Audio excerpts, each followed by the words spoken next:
Vanoggend maak ons Paasfees klaar met hierdie tema. Watter verskil maak Paasfees?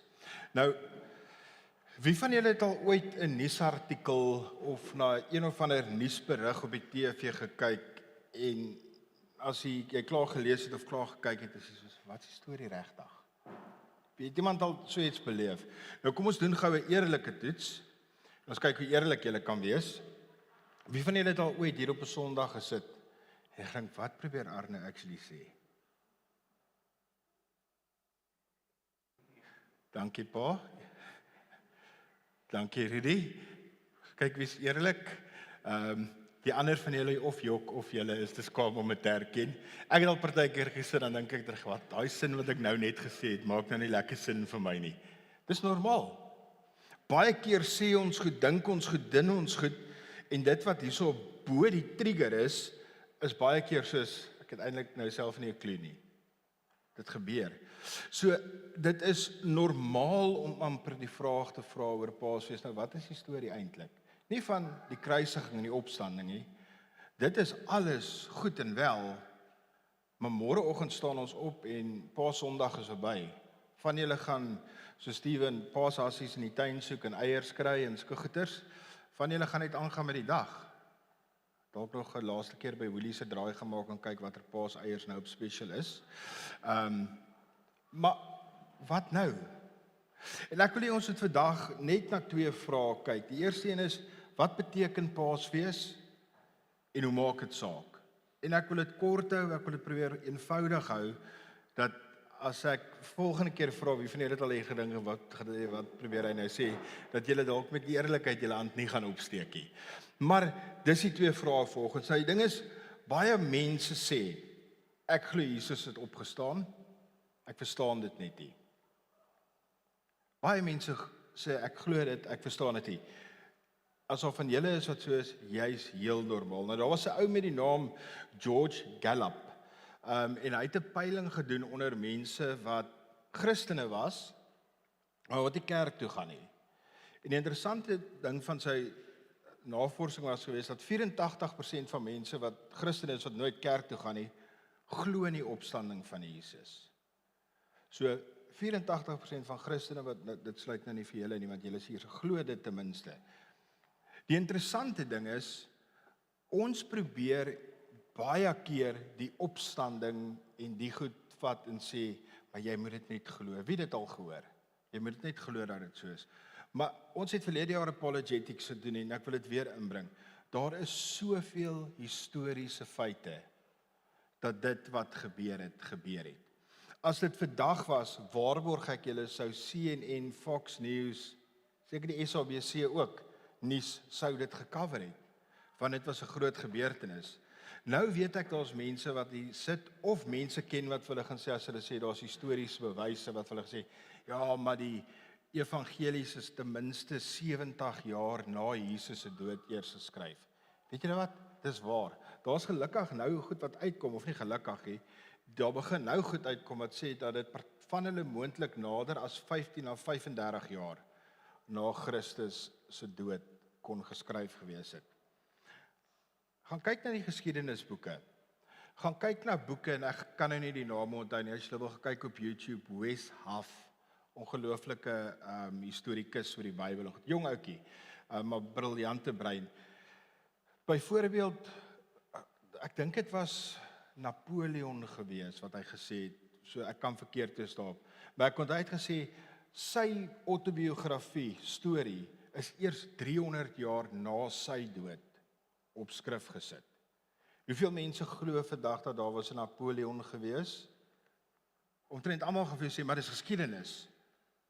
As ons oor Jesus praat, wat soveel jare korter na sy sterwe en opstanding neergeskryf is, dan wil mense sê, nee, maar dit is 'n bietjie far-fetched. Paulus, hulle sê, daar was 500 mense wat na Jesus se opstanding met hom te doen gehad het. 500 mense. Dan is daar ten minste 15 spesifieke mense wat hulle historiese verwysings het na Jesus, waar hy na sy dood met mense gepraat het. 15 spesifieke mense wat hom aangeraak het. wat hom gehad het om saam met hulle te eet. Dan in Lukas lees ons die storie waar Jesus gebraai het, waar hy vir sy disippels vis gebraai het en vir hulle ontbyt gemaak het. Dis vir my nogal baie konkrete bewyse. En saam met al die ander goed wat ons verlede jaar oor apologetics gesels het, is hierdie vir my historiese feite. Daar's baie ouens wat historiese professors, dosente is, wat glad nie in Jesus se opstanding glo nie, maar hulle glo dat daar was 'n Jesus. Maar daar is al hierdie bewyse wat hulle, ek weet nie of hulle deur die wêreld verblind word en of hulle net kies om dit te ignoreer nie, wat net besluit, ek gaan nie dit glo nie. So maar hoekom maak dit saak? Wat beteken die opstanding? Ons 3 hoofgoeders. Die eerste een is, Jesus is wie hy gesê het hy is. Hy het homself geback. Tweede een is, Jesus het die krag wat hy gesê het hy het, en Jesus het gedoen wat hy beloof het om te doen. So kom ons kyk gaan na die eerste een, die opstanding bewys, Jesus is wie hy gesê het hy is. Johannes 11 vers 25 sê, Jesus het vir haar gesê, ek is die opstanding en die lewe. Wie in my glo, sal leef, al het hy ook gesterf. En elkeen wat leef en in my glo, sal tot in ewigheid nooit sterf nie. Glo jy dit? Jesus sê vir die mense, ek is die weg en die waarheid. As jy in my glo, sal jy as jy sterf weer opstaan. Jy sal nooit regtig sterf nie. Jy sal die ewige lewe hê. En wat is die beste bewys wat Jesus het om dit te bewys dat dit moontlik gaan wees in hom? Deur dit self te doen. Deur self in die graf te gaan lê vir 3 dae lank en op te staan as oorwinnaar uit die graf te kom. Jesus het dinge gesê wat niemand anders ooit sou sê in daai tyd nie. As ek een oggend hier opdaag en ek sê vir jou, julle, ek gaan die week gaan ek ergens doodgemaak word, maar moenie worry nie, 3 dae later gaan ek weer okay wees met 'n blikkie doom verskyn en alles gaan reg wees. Julle gaan dink ek is mal nie. Maar Jesus sê, ek is God. Ek is volmaak. Vir die Jode in daai tyd was dit blasfemie gewees. Dit was onaanvaarbaar gewees vir 'n ou uit Galilea, 'n Nasarener, om te sê, ek is wie ek is. Ek is die seun van God. Om te sê, ek is die enigste weg na die hemel. Dit moes crazy gewees het. As jy gaan kyk na die evangelie, sal jy sien dat Jesus se broers tot op 'n stadium van gesê, hoorie, chill net 'n bietjie, want hulle het skaam geraak daarvoor. Dis weer eens 'n bewys dat die evangelies betroubaar is. Want as die evangelieskrywers vir Jesus wou verkoop het aan die mense, sou hulle nie hierdie skandelike ding van Jesus se eie broers wat nie eens eintlik in hom geglo het aan ons vertel nie. Maar hy sê ek is die enigste weg na die hemel. Jesus wys ons, hy is wie hy gesê het hy is. Want hy wys, hy het die hemelpoorte oopgemaak en die helse deure afgebreek, sodat ons kan ingaan. Johannes 14 vers 6 dan, herhaal Jesus wat sê weer, ek is die weg en die waarheid en die lewe. Niemand kom deur die Vader behalwe deur my nie. Jesus sê nie, ek is een van baie paaie nie. Hoor mooi, Jesus sê, ek is die weg en die waarheid en die lewe. Enige kerk, enige plek, as jy in Jesus Christus opstanding glo, vir jou sê, maar, ag weet jy, ons eintlik glo ons almal maar dieselfde, ons almal gaan by dieselfde plek uitkom, dis 'n valse lering.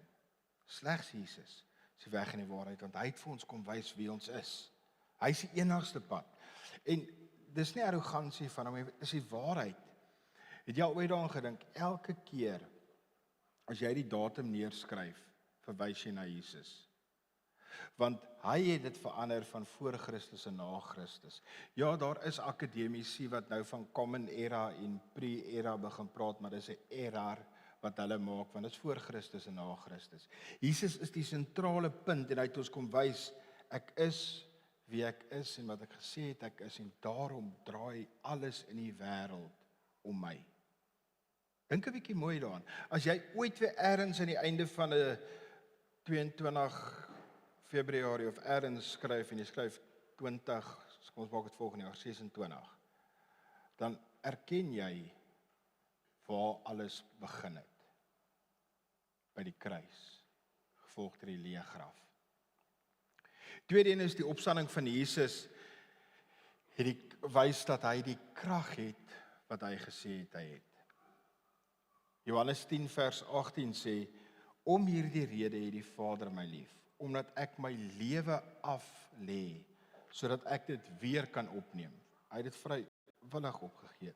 Niemand neem dit van my weg nie, maar ek lê dit uit myself af. Ek het volmag om dit af te lê en ek het volmag om dit weer op te neem. Hierdie opdrag het ek vir my Vader ontvang. Hulle kon nie vir Jesus in die graf hou nie.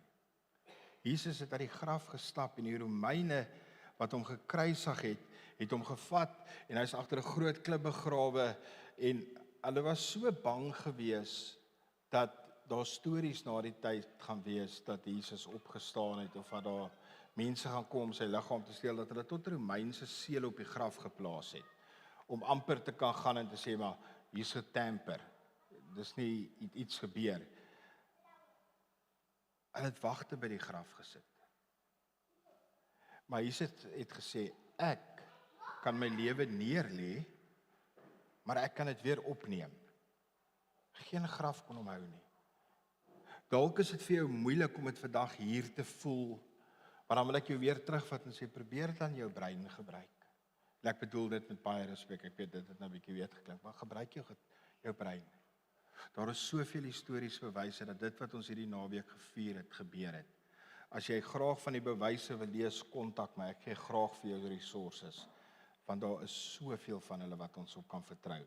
Die derde een is die opstanding bewys, Jesus het sy belofte nagekom. In Markus lees ons waar in vers 34 hoofstuk 10, hulle sal hom bespot, op hom spoeg, hom gesel en doodmaak, maar na 3 dae sal hy opstaan. Klink daai stappe vir julle bekend? Hulle sal op hom spoeg, gesel, doodmaak, na 3 dae sal hy opstaan. Jesus bewys het sy belofte nagekom. Die kruis was nie vir Jesus 'n verrassing nie. Partykeer dink 'n mens, Jesus het aarde toe gekom en dalk het hy gehoop die mense besluit om hom te volg en alles word uitgesorteer. Maar dit was nie 'n verrassing vir Jesus nie, want hy het geweet dit is God se plan. Die engel wat by die graf gestaan het toe die vrouens daar aankom, wat ook weer 'n bewys is dat hierdie storie waar moet wees is, want in daai dae sou hulle nie geskryf het dat 'n vrou by die graf aangekom het nie, want vrouens was nie baie hoog geag in daai tyd nie. Jy skryf hulle vrouens kom aan. En dan sê die engel vir hulle, moenie bang wees nie. Jesus is nie hier nie. Hy het opgestaan soos hy gesê het. Jesus bewys hy is wie hy sê hy is. Jesus doen wat hy beloof en dit is goeie nuus. Dis nuus wat jy kan gebruik. As jy een goed dingetjie van vandag wil weghou, onthou hierdie, Jesus hou sy beloftes. So as jy sy woord oopmaak, of dit in 'n fisiese Bybel is, dalk op jou iPad, dalk op jou selfoon en jy lees 'n belofte wat Jesus sê hy vir ons sal doen, dan kan jy hom op sy woord hou, want geen ander belofte wat hy gemaak het, was so groot wat hy moes nakom, soos om aan die kruis te sterf nie. Alle ander beloftes lyk so groot deur die nakoming van die belofte wat hy aan die kruis gedoen het. Wat beteken dit vir ons? Jesus het opgestaan. Môre kan ons of aangaan of ons kan vra, hoekom maak dit saak? En hier is hoekom. Hierdie is belangrik vir jou om te hou, want hierdie gaan dalk gedeeltes van jou lewe aanspreek. Elkeen van ons het 'n storie. Elkeen van ons het 'n verhaal. Partysin het baie seerplekke, partysin is redelik ongeskaad, maar ons elkeen het 'n storie en hier is 'n belangrike goed om te onthou.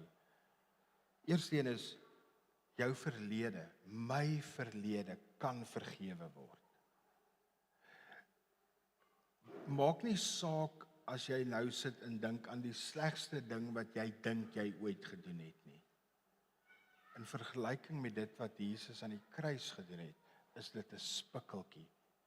So jou verlede kan vergewe word.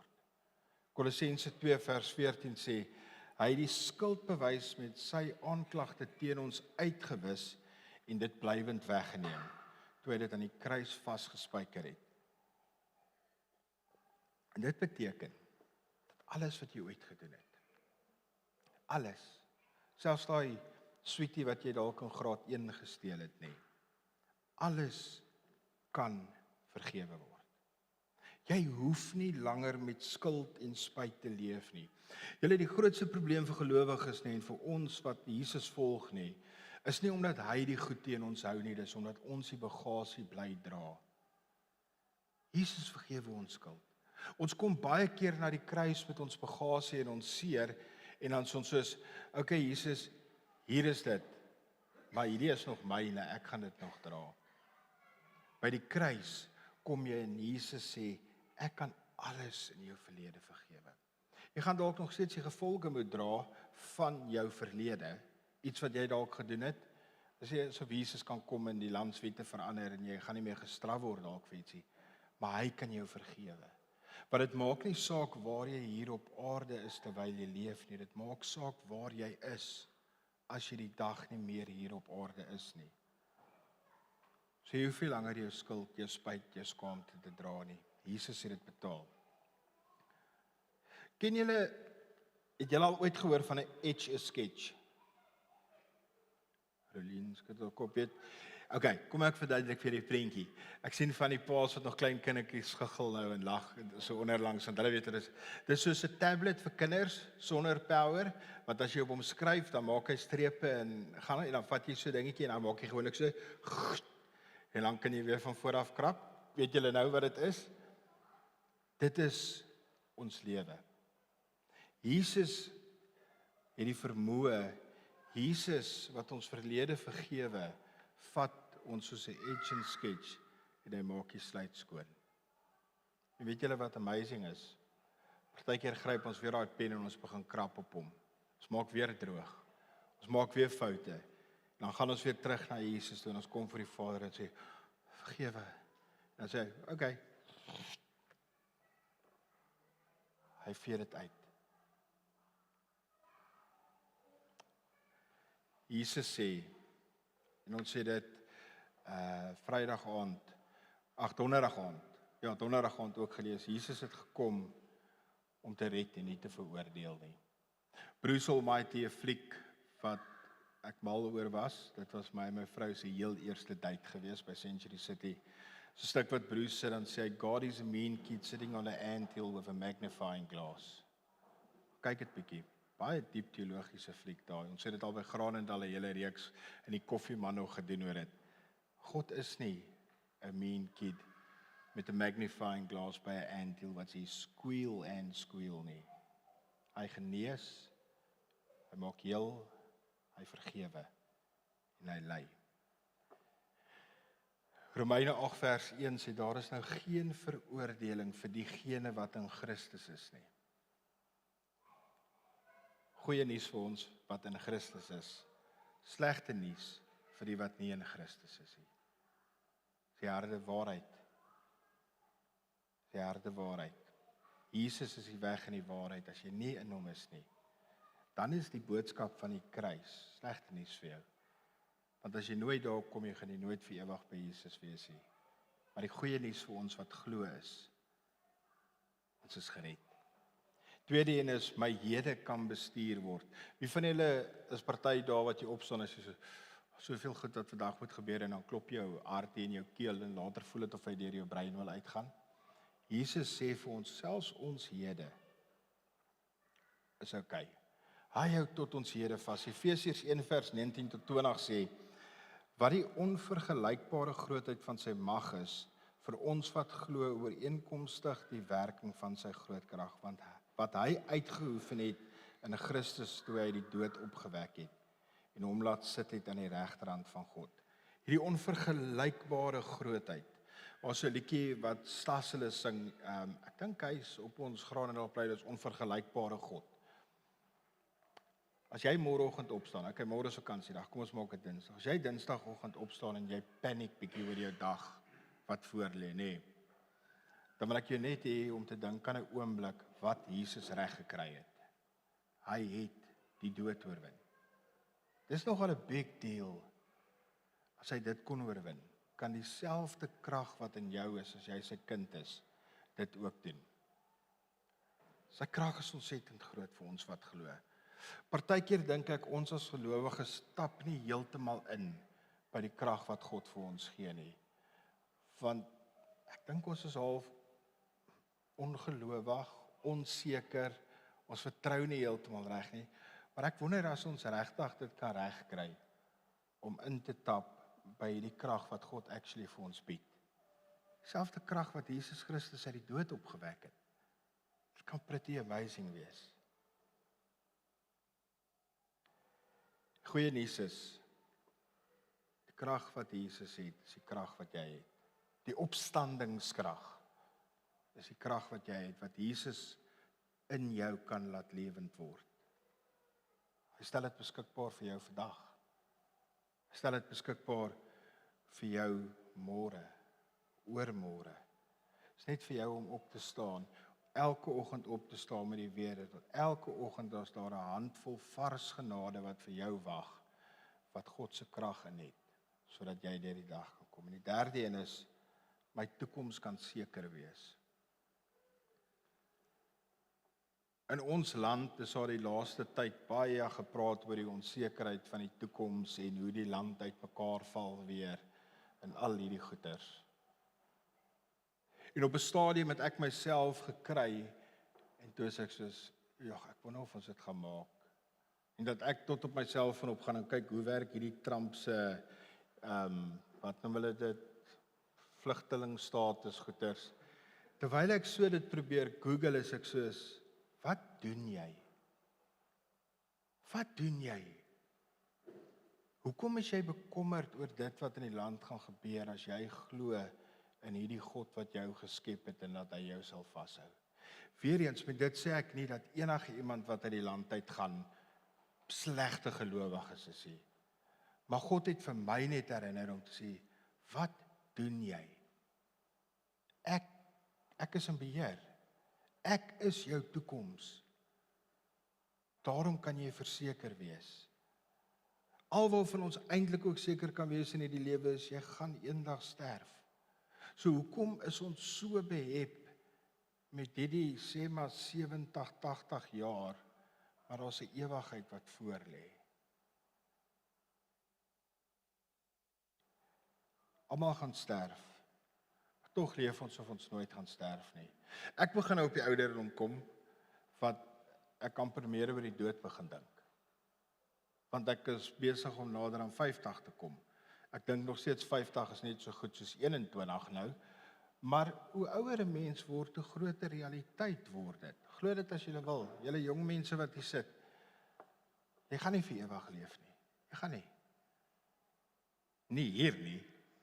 Dis die surprise, maar as jy reg leef, jy het verhouding met Jesus Christus en jy ken die weg en jy ken die Vader, dan jy 'n lewe wat vir ewig gaan. So wat gebeur na die dood? Die Bybel sê vir ons die hemel is 'n volmaakte plek. Die Bybel sê jy moet volmaak wees om daarin te gaan. Haha, het jy dit geweet? Jy moet volmaak wees om by die hemel in te gaan. Niemand van ons kan volmaak wees nie, want ons sê dit mos gereeld, ons almal maak foute. So God het 'n plan B gemaak. Plan A was gewees dat die mens perfek moet wees. Plan A was dat Adam en Eva, toe hulle in die tuin was en gesien het dat dit wat God geskep het perfek was, met hulle vrye wil sou kies om in God se wil te bly. Wat maak hulle toe? Toe eet hulle albei van daai vrug wat hulle nie moes geëet het nie. Hulle het nie reg gekry nie. Toe moet God 'n plan B maak. En plan B was om Jesus Christus te stuur. Om vir hierdie mense wat nie eers in die perfekte tuin met alles in hulle hande en tot hulle beskikking kon vertrou te God vir hulle sê, moenie van die boom eet nie, daar's genoeg nie.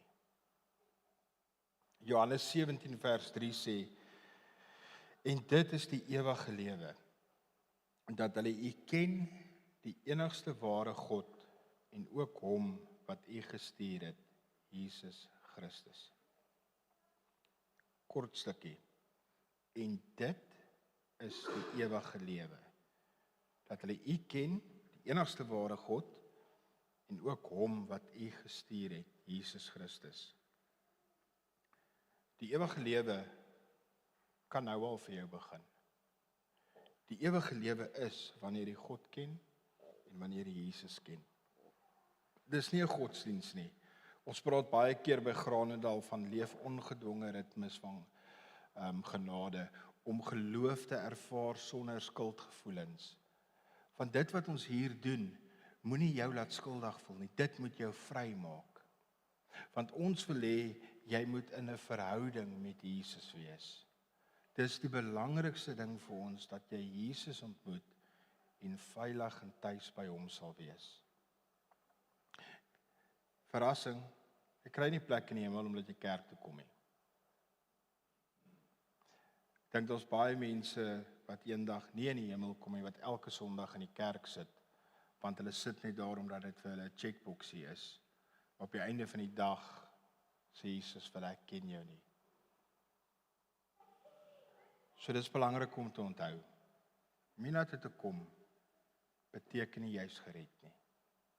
Jy's gered wanneer jy Jesus Christus aanvaar as jou verlosser, saligmaker, nie die kerk nie.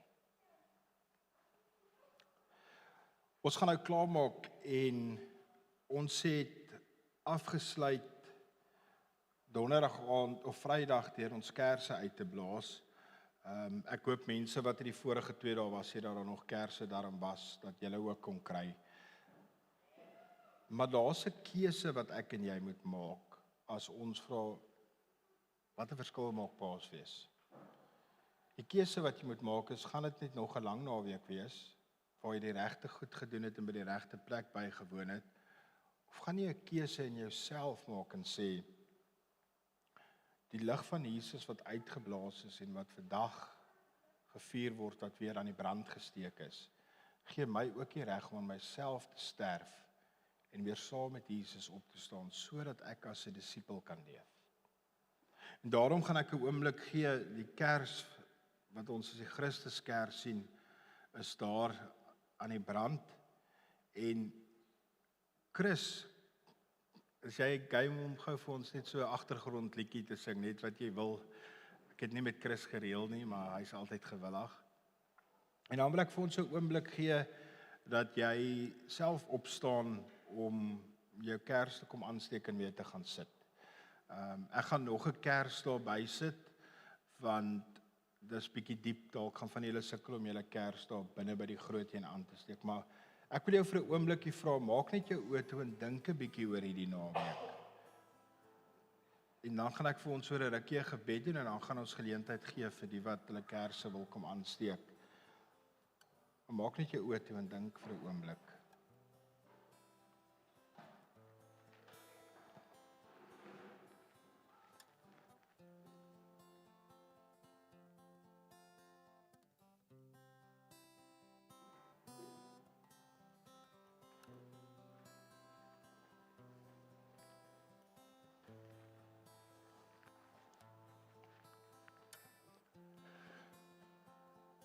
Dalk is die vraag wat ons vandag moet vra is nie watter verskil maak Paasfees nie, maar die vraag wat ons moet vra is, watter verskil maak Paasfees aan my? Goeie nuus is, jy hoef nie perfek te wees nie. Jy moet net die eerste tree geen gewillig wees.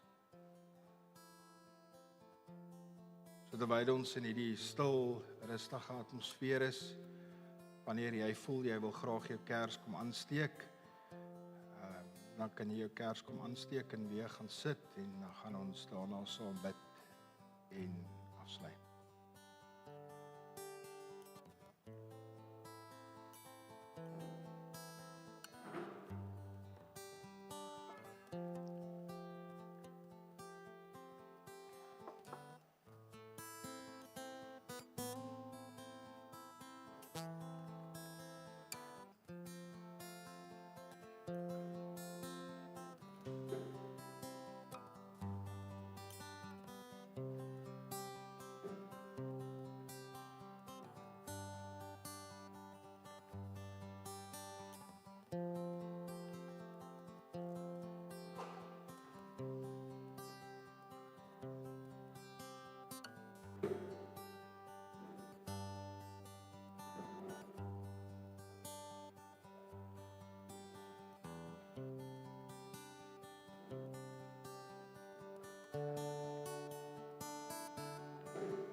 Wat 'n verskil maak Paasfees.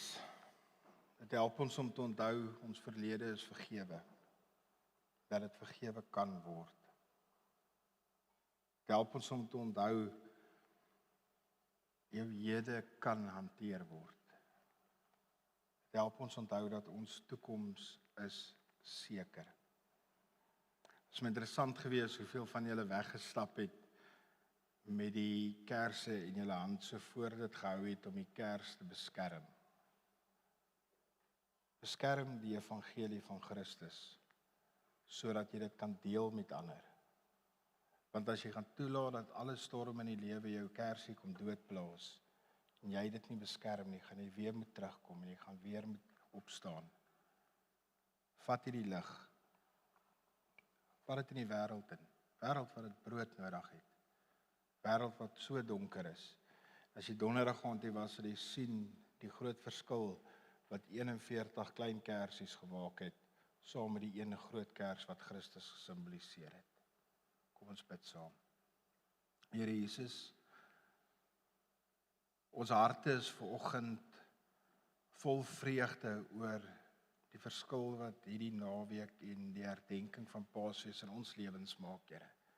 Here, dankie dat ons kan weet dat ons verlede vergewe kan word, ons hede hanteer kan word en dat ons toekoms seker kan wees, Here. Here, ek bid dat U vir elkeen van ons wat vandag hier is en al die ander gelowiges reg oor die wêreld wat vandag ergens saamkom in 'n erediens of by 'n huis, Here, dat U elke gelowige se harte en gedagtes sal versterk met die wonderlike waarheid van Jesus Christus leef.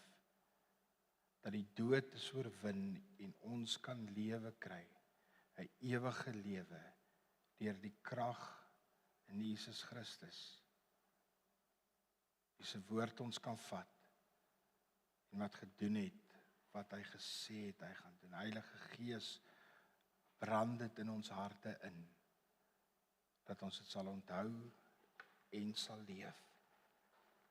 Mag die genade van ons Here Jesus Christus, die opgestane Christus, die Christus wat die dood oorwin het, met jou wees. Mag hy voor jou wees, mag hy agter jou wees. Mag hy jou optel wanneer jy nodig het, en mag jy sy lig in hierdie wêreld gaan leef. Wees geseënd, en die gemeente van die Here sê saam, Amen.